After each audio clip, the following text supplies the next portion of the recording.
Hi everyone, welcome back to my channel. It's Jenny, and today I'm going to tell you 3 hacks for traveling with your baby.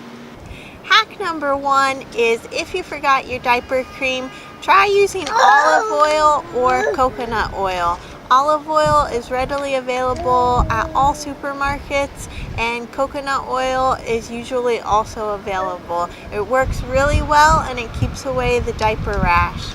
Hack number 2, if you're limited on space and your baby still eats pureed food, bring baby food pouches with you. When you get to your destination, you can buy jarred baby food at the store and put it in the baby food pouch. This will make it easier to transport in your bag or your diaper bag.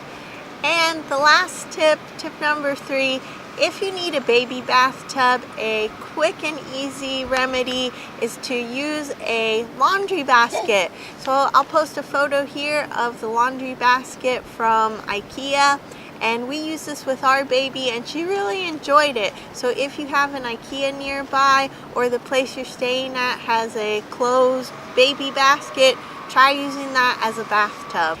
Just remember to clean it before you use it.